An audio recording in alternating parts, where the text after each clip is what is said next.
Hello and welcome to HMTV digital. Megastar Chiranjeevi ఈ పేరుకు పెద్దగా పరిచయం అక్కర్లేదు. యావత్ మొత్తం దేశంలోనే కాకుండా కేవలం తెలుగు రాష్ట్రాల ప్రజలే కాకుండా దేశంలోనే కాకుండా ప్రపంచవ్యాప్తంగా గుర్తింపు పొందినటువంటి మెగాస్టార్ చిరంజీవి.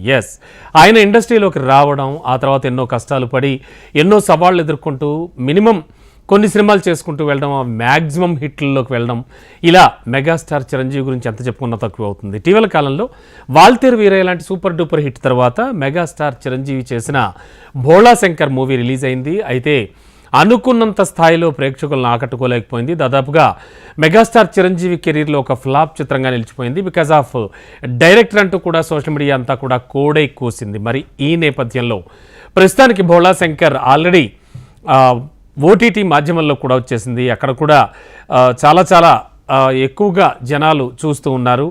కోర్స్ దానికి సంబంధించి కూడా మనం కొన్ని వార్తలు వింటూ ఉన్నాం. అండ్ ఈ మధ్య కాలంలో చిరంజీవి అయితే మరింత ఉత్సాహంగా మూవీస్ కూడా ఒప్పుకుంటున్నారు, చేస్తూ ఉన్నారు. అంటే తనదైన మూవీస్తో ప్రేక్షకులను కానీ అభిమానులను కానీ అలరిస్తూ ముందుకు వెళుతూ ఉన్నారు. మెగాస్టార్ చిరంజీవి నటించినటువంటి ఈ భోళా శంకర్ సినిమా మెహర్ రమేష్ తెరకెక్కించినటువంటి ఈ మూవీకి ఆరంభంలోనే నెగిటివ్ టాక్ కూడా వచ్చేసింది మనకు తెలుసు. దీంతో ఓపెనింగ్స్ అయితే అనుకున్నంత రేంజ్లో రాలేదు. ఆ తర్వాత కూడా ఈ మూవీ బాక్స్ ఆఫీస్ వద్ద పెద్దగా రాణించలేదు మనకు తెలుసు. ఫలితం చిరంజీవి నటించినటువంటి ఈ మూవీ దాదాపుగా 50 కోట్ల నష్టాలతో రన్ క్లోజ్ చేసుకోవడం జరిగింది మనకు తెలుసు. మరి భోళా శంకర్ మూవీపై నెలకొన్న అంచనాల కారణంగా దీని డిజిటల్ స్ట్రీమింగ్ హక్కులకు తీవ్ర స్థాయిలో పోటీ వచ్చింది. అందుకు అనుగుణంగానే చాలా ఓటీటీ సంస్థలు కూడా దీన్ని కొనుగోలు చేయడానికి ముందుకొచ్చాయి.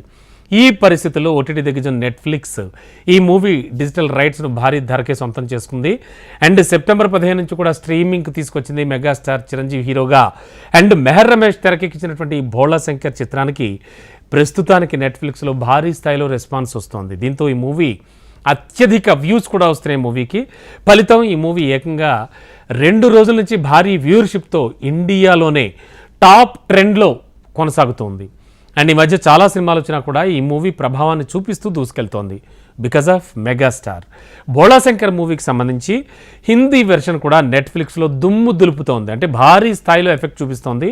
మరీ ముఖ్యంగా ఇది టాప్ 10లో ట్రెండింగ్ అవుతోంది. ఇది నిజంగా రికార్డ్ అని చెప్పొచ్చు. ఇలా ఇటు తెలుగులో నెంబర్ 1గా అలాగే అటు హిందీలో 10 ఉత్తమ చిత్రాల్లో ఒకటిగా కూడా తన హవాను చూపిస్తోంది. దీనిపై మూవీ యూనిట్ అయితే ఫుల్ ఖుషీగా ఉంది. ఇదిలా ఉంటే భోళా శంకర్ మూవీలో తమన్నా భాటియా హీరోయిన్గా నటించారు. అలాగే కీర్తి సురేష్, సుశాంత్, శ్రీముఖి, రష్మి గౌతమ్, ఇంకా గెటప్ సీను, హైపరాది వీళ్ళంతా కీలక పాత్రలు చేశారు. ఈ సినిమాని ఏకే ఎంటర్టైన్మెంట్స్ బ్యానర్పై అనిల్ సుంకర్ నిర్మించారు. మనకు తెలుసు మహతి స్వరసాగర్ మణిశర్మ తనయుడు ఈ మూవీకి మ్యూజిక్ కూడా ఇచ్చాడు.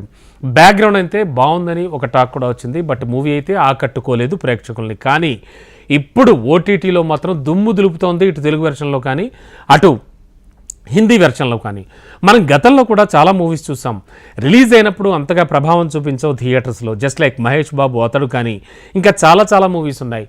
ఆ తరువాత బుల్లితెరపై వచ్చినప్పుడు, అప్పట్లో ఓటీటీ లేదు కాబట్టి బుల్లితెరపై వచ్చినప్పుడు ఆ సినిమాలు చూపించిన ప్రభావాన్ని మనం గమనించాము ఆల్రెడీ. అలాగే అదే స్థాయిలో భోళా శంకర్ కూడా ఇప్పుడు మెగాస్టార్ స్టామినా అనుకోవచ్చు, అలాగే ఏదైనా అనుకోవచ్చు. ప్రస్తుతానికి మెగాస్టార్పై మాత్రం అటు అభిమానులు కానీ ఇటు ప్రేక్షకులు కానీ ప్రశంసలు జల్లు కురిపిస్తున్నారు. మొత్తానికి ఒక ఫ్లాప్ టాక్ తెచ్చుకున్న మూవీ ఓటీటీలో అయితే దుమ్ము దులపడం నిజంగా రికార్డే అంటున్నారు. ప్రస్తుతానికి టాప్ 10లో ట్రెండింగ్లో దూసుకుపోతోంది మెగాస్టార్ భోళా శంకర్.